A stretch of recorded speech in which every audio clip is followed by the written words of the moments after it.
Come fare un cofanetto con i torroncini al caffè e cioccolato fondente. All'interno mandorle tostate con un caramello e espresso napoletano originale.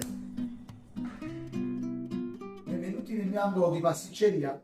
Oggi prepariamo i torroncini classici al caffè con mandorle sgusciate, queste con la pellicina esterna, perché vanno bene proprio per il gusto al caffè.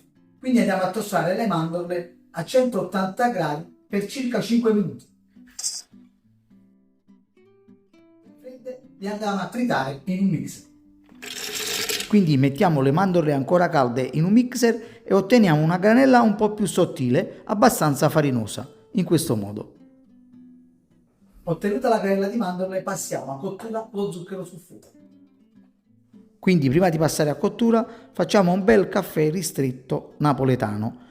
Quindi mettiamo lo zucchero sul fuoco, che sarà un po' in più del caramello normale, e una parte e mezza di zucchero e una parte di mandorle. Inseriamo il caffè espresso all'interno. Quindi passiamo a cottura a fiamma bassa, vediamo che il composto inizia a bollire e si va anche a restringere perché c'è il caffè all'interno che contiene acqua. Quindi ottenuto questo composto sabbioso, sempre a fiamma bassa si inizia a caramellare in questo modo.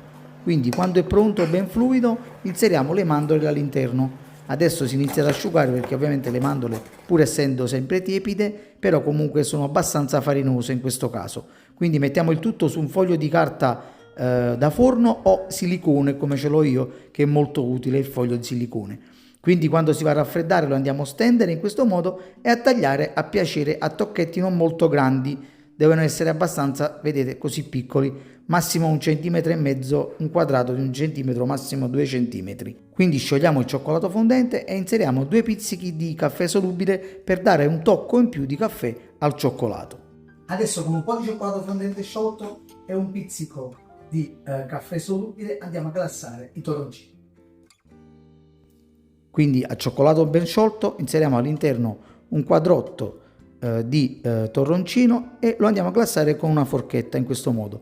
Inseriamo all'interno, spingiamo bene, solleviamo, sbattiamo e mettiamo sul foglio di carta da forno in questo modo. Così vado a completare tutti i quadrotti ottenuti. Ovviamente non sono perfetti, ma guardate, quando sono asciutti li vado a mettere in un cofanetto da regalo e voilà. Quando si va ad aprire c'è un odore bellissimo di caffè e andiamo a spezzare questo semplice ma buonissimo torroncino. C'è un odore tremendo, io lo vado ad assaggiare.